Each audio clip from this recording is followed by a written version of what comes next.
morning is another beautiful edition of the show Perspective. I'm YinkaKenny, your host as usual, and there I am.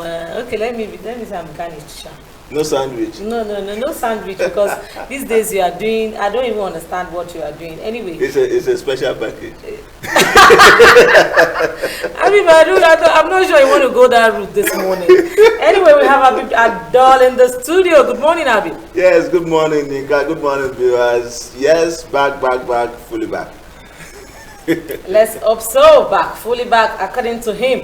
Well, you know that here on the show, what we do is we bring you the gist. Once it's happening, it's happened, or it's been talked about. The gist is right here on the show. And you know how we bring this gist to you on Perspectives. We bring it to you on a very, very, very, very, very light mood. We don't, no matter how they bring it back, we just try to simplify the news to you so that the layman on the streets can understand what is happening in the society. But before we go on to our main story this morning, I'm telling you, you don't want to miss our main story this morning. We want to give you the COVID-19 update, and before we do that, we want to say a big thank you to everybody that is at the forefront in Nigeria, in Lagos State, and all over trying to put an end to the pandemic. We say well done, we say we recognize and we appreciate what you are doing. Now, as at last night, the COVID-19 breakdown of the COVID-19 case in Nigeria as at 11:40 p.m. last night is we have a total confirmed cases of 31,323. Nigeria has discharged 12,795, and 709 deaths is what we have. And the analysis is as follows: Lagos 224, Oyo 85, Territory 68, Kaduna 39, Edo 31, Enugu 30, Delta 11, Niger 10, Katsina 9, Ebonyi 5, Gombe 3, and Jigawa 3, Plateau 2, Nasarawa 2, Borno 2, Kano 1, Abia states with also one of the cases we have in Nigeria. Well, we just pray and we hope that this pandemic is going to come to an end sooner than we all think, and life can return to normal. Yes, I go straight this morning to the gist of the day. The gist of the day is all about Christian Association of Nigeria and the Lagos, particularly the Lagos State government and the Ogun State government. Yes, CAN is like they have one kind of score to settle with them. Anyway, the CAN president, Dr. Samson Ayokunle, he has said in a statement by his special assistant, that's a special assistant, that's in media and communication, Adebayo Oladiji. He said that, all churches now, it is enough is enough. That if you can open roadside markets, you can open all the mama put and the baba puts. You can open, every openables, and you have even opened the airports. You have allowed people to start flying. You have opened the economy. Why are you still closing the church? Why not even the churches alone? The worship centers now. Worship centers generally. Yes. So he's saying, why are the worship centers being closed? Why can't we start our worship and start worshiping, God? He's saying that he thinks there's no justified reason for worship centers to still be locked down. When every other part of the economy has been open up. That's our main story this morning, and you can be a part of the show, because on this show it's all about your perspective, and the number you will call will be rolled on your screen. But before then, we want to share the views of some of our clergymen in the society, and this morning I have Pastor Tokpe Oloniniyi on phone this morning. He's a clergyman, and I want to hear what he feels, his own perspective about the CAN issue and Lagos State and Ogun State. Even after the PTF has given a directive that all worship centers can be open. But there was a caveat there. The PTF chairman said that the state governments, they have the prerogative, they have the onus to decide how, if they are going to open worship centers in their states or not. And we know that in Lagos State, Governor Sanwo-Olu said particularly that he has not seen, because the curve has not yet been bent. How do I put that curve as not yet been bent? It hasn't been flattened, actually. I'm trying to use a layman's language here now. The cases have not decreased. The cases are going up, and it's not even decreased. That's it now. It has not gotten to a stable level where you are saying it's still increasing. So he feels that, you understand? It hasn't even stopped increasing, or talk less of decreasing. It's still, so the curve is still like this. It's still going up. So it's not yet. He feels that, look, if we open, he said, if we open church, we cannot open church. And if, the state governments, they believe that it is not logical to make comparisons of churches and marketplace. Good morning, Ms. Pastor Tope Olodini. Can you hear me this morning? Good morning, sir. I'm fine. Good. I'm sure you heard all we're talking about. Yes, I've been following the discussion.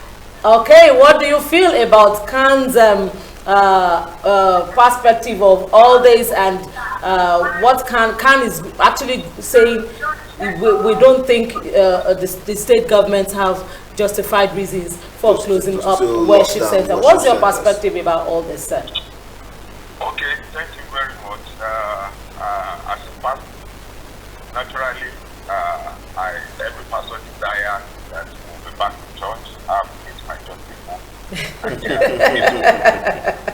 Even though we talk on phone and we fellowship through social media, it's not the same thing, So that is, I can understand pastors' feelings and emotions about this. And maybe by extension, the feelings of Khan about this. That is, natural, and it is also, need to put into consideration. However, we as pastors, and even Khan as people, we need to look at the bigger picture, of things. The bigger picture of this situation is all about safety.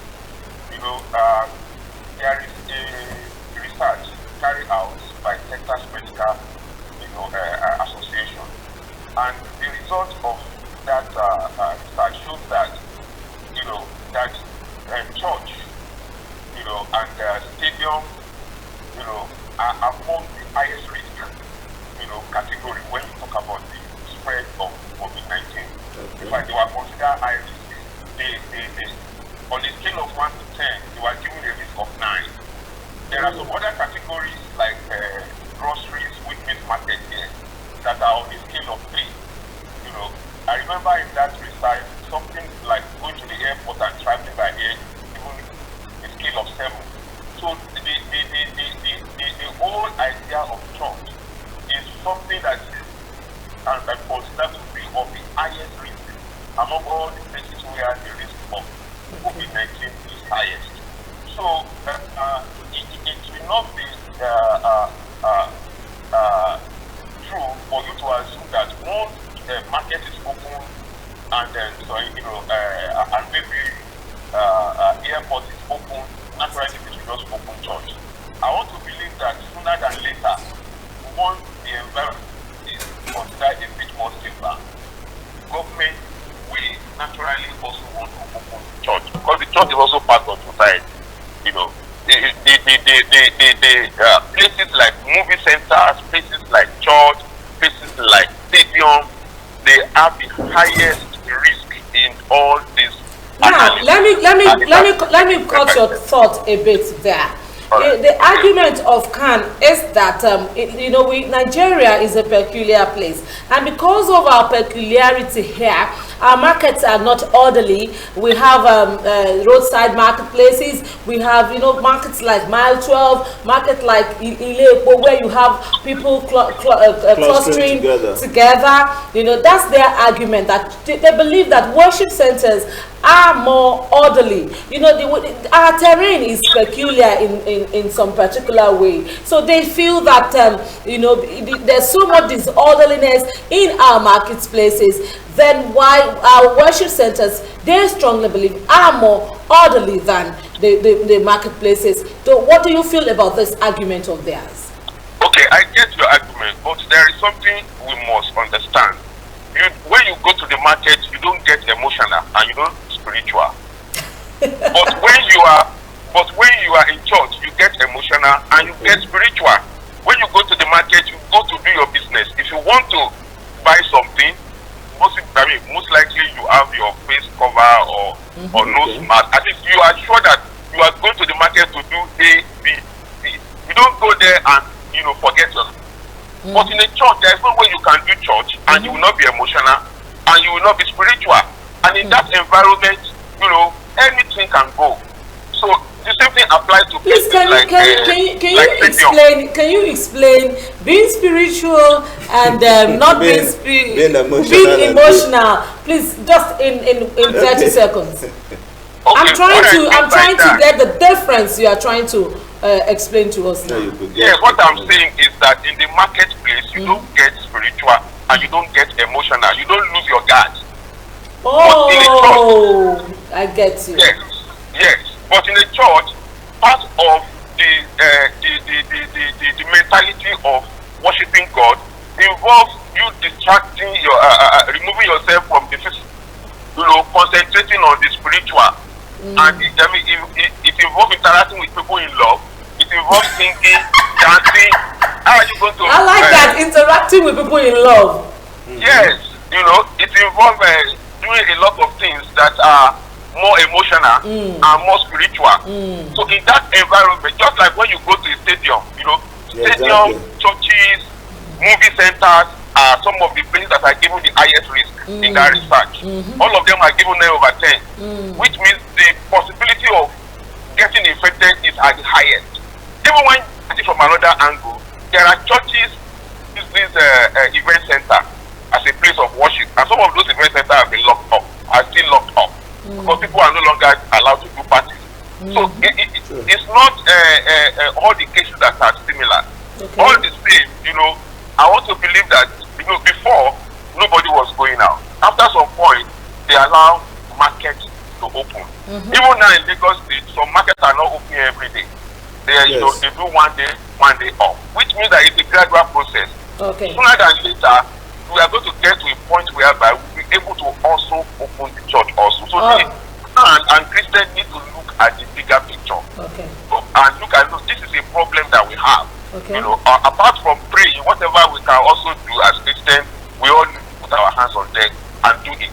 So what in about 10 seconds, what advice will you give to CAN and Nigerians and worshippers all over Nigeria? Well, worshippers all over Nigeria, Christians and non-Christians and CAN, we have a very tough challenge in our hands. This COVID-19 has crashed the economy already. Things are very, very bad. And in the next few months, we are going to see the repercussion of some of these crises, So this is not just a time to look at only one little aspect of the problem. Because Christians exist in the society. Please round off your thoughts, sir. Okay, the people that are going to be going to church, they also have businesses that are suffering. They also have schools that are not open. So we need to look at the bigger picture, pray and believe God, and do any other thing we can do to support the medical initiative so that this problem will be over. It's not going to last forever. Thank you. Thank you very much, Pastor Tope Olonini. It's a pleasure to have you this morning on the show. It's my pleasure also. All right. We have Chief Imam Wahid Lawal. He's also a clergyman on the line right now. Good morning, sir. Good morning. I'm sure you heard some of what the pastor said. What's your strong perspective about CAN and the state government that have not opened worship centers? All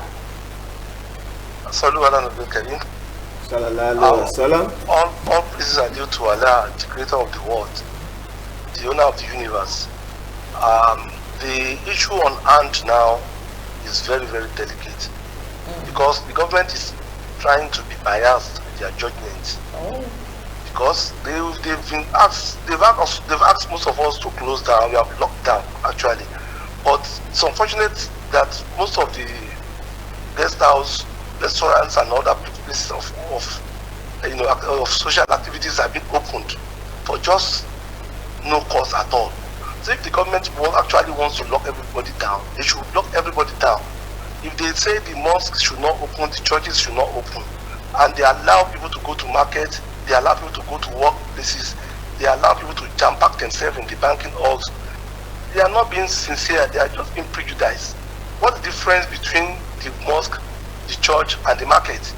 If actually this COVID-19 is still as much as they are telling us, they should block everybody together, let everybody know that they have closed everywhere down. So you are of the it's different strokes for different folks. Exactly. Now. You are of the opinion that you are in support of what Khan is saying, that it's no more logical. Now we had a pastor on the line, and he gave an instance. He gave a strong point that in worship centers we tend to be more spiritual and lose our guards. And I could go to the market and I could snap at somebody to please keep your distance away from me. But when I'm in the worship center, I'm in the church, or I'm in the mosque, I want to deal with my fellow brethren in love. Want to hug ourselves in love, want to greet ourselves in love, and we tend to throw caution to the wind. Don't you think this is a tenable reason enough? No, we have actually controlled that aspect of our worshiping. The last time I came to this place, I said, you remember very well, that there is no more Sabudede. The act of lining up in the mosque before you pray has been adjusted. People now keep distance in the mosque. You understand? So they asked us to obtain thermometer to check people before coming in. We've done that. They asked us to sanitize our mosque. We have provided all those amenities.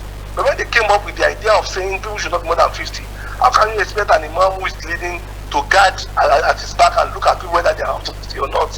They could have come up with a modality that would not be too stringent on the imams. Okay, let me cut you. Understand that as they have opened the market, the mosque, the churches are also markets for some people. Some people are living on these activities. It's a religious activity truly, but it's a service that we are rendering to the public. There's no more asalatu now. There's no more people going to church. So are we talking about the monetary value here? It's not even monetary value. We are trying to open up the economy. The economy is opened in one side. The other side of the economy too, the religious too, is a part of the economy, because the religious bodies too, they have people that are working, they are paying them. They block all of them down, and none of them is going to work. Nobody's earning anything from it. But aren't you of the same opinion? Consider all these things together and not be biased about their decision. When they come up with the idea of that anybody that is coming to the church, the mosque or the church, must not be more than 55 years old. You want to tell me that those people working in Alausa, those working in the back, they are not people that are more than 55 years old there? But you see, they are talking about vulnerability now, and of course, saying that vulnerability extends to the market. It should extend to the buses. It should extend to other places where people gathered. They are not looking at those eyes. It's only the most they are looking at. We don't want to sack all the imams as they go. Okay, let me let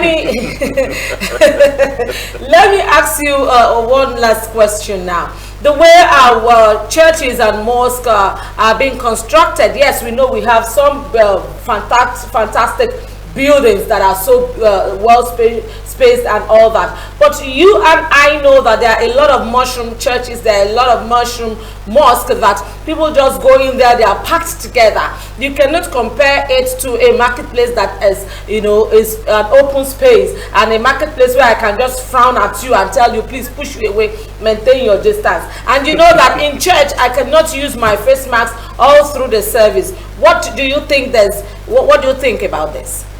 We can use our face masks in the mosque. We can use our face masks in the churches. We can also limit the number of people coming to the mosque and the churches. So what do we talk about? The buildings? Yes, there are a lot of them. The buildings, it's not all the mosques that have buildings that are choked up. But what happens to the, okay, are you now suggesting that the government should begin to segregate between mosques and churches that could be opened and those that will not be opened? That would be better if they know, they give conditions that any mosque that does not have up to 6 or 8 windows, that does not have up to 3 or 4. Ooh, I hope we have not lost Chief Imam there. I'm still online. Okay.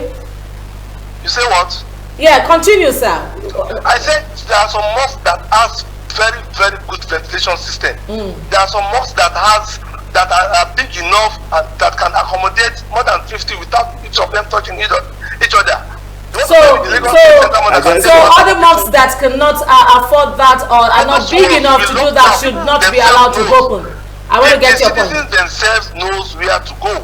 When they know the church is under a kind of situation that they will not be safe, they will not go there. You understand? We just make it clear that. Do you think that Nigerians are? You know, you and I know that we are religious people. So once they say churches should open, don't you think that that pastor or that imam or whatever, that religious leader that is heading a small congregation or that has a small auditorium for his people, don't you think he will feel shortchanged? No. Yeah, well, what just we like have to do is to look for a bigger place. Let him limit the number of people coming to the mosque or to the church at a particular time. Okay. You can limit them. Okay, I will not. This place cannot take more than 20 people conveniently without each of them touching one another. Okay, that's what we are going to do. Anybody that comes in after 20 will wait. Yeah, just like the buses. We can take 2, 3, 4 services. Before the total lockdown came up, I was taking 3 services on Juma service, which has never happened before in history. Because we don't want to jam pack our mosque with people. So we reduce the number of people coming to the mosque so that everybody can have a place to worship. Okay, let me have your final words in just 10 seconds. My final words is that government should be very, very careful. They should look at what they are doing very well. They should fear God. They should not be prejudiced with whatever decision they are taking. If the Quran says we should obey Allah, the Prophet, and the people in authority, the moment the people in authority start to disobey God, the moment the people in authority start to be injustice with their judgment, then they are on their own. All right, thank you very much, Chief Imam Wahid Lawal. It's been nice talking to you this morning. Okay, quickly, I think I can pick 1 or 2 calls this morning. The number is, please, my director, kindly help me roll this number so that people can call in quickly. I know a lot of people want to talk about this. 0906 757 5260. The number is 0906 757 5260. The number is 0906 757 5260. If you can quickly call in before the end of the show, we would like to hear your perspective. Well, Abid, that's okay. We have a call. Hello, good morning. Good morning. Quickly, what's your perspective this morning? This is Adamu calling from Nigeria. Okay, thank you for calling in. Yeah, so I understand what Pastor said and what Imam said. Okay. But I don't, they are men of God. Yeah. We don't want to question their authority or their decision. Yeah. Okay. But you can have a perspective. Every decision, even God knows, any decision that is not based on Quranic or Biblic perspective, they should not come and tell us all those things. Thank you. We are talking about life. We are talking about life. Right. So now I can go to market, not sitting there. I'm a Muslim, so I don't want to say what Imam said or what the pastor said. But I if you put to mud, I have to bend down, put my hand, my face, everything on the floor, which I don't even know. Even the services the Imam is talking about, there are some, if they even the first service, are they going to sanitize before the second service? Who are the person that did down where I said, and my own prayer. So we are talking about this, even this, and how are you going to, this is very, very technical people contact nowadays. So we don't even know how we can contact, and you are telling me to come to a mosque because of sacking a man or sacking of what you are talking about. Thank you very much. We really appreciate your perspective, a very nice perspective from our caller there this morning. I think I can pick one more call before we leave the studio this morning. Hello, good morning. What's your name and where are you calling from? All right, this is Onome calling from Mumbai. Okay. All right. Go ahead. What's your perspective this morning? You know, it's so unfortunate that our people today don't take life very serious. Okay. They are so concerned about what they will get. Okay. When there is no life, you cannot achieve anything. If the government is not doing anything about this COVID-19, they will still blame the government. And now the government is doing something, they are still blaming the government. But now, we have to, consider our own life. Even the Bible that we are reading every day says, a one person will see calamity and run away from it. But the stupid one will see problem and put in rest. If you die now, will you be able to serve that God? Thank you very much.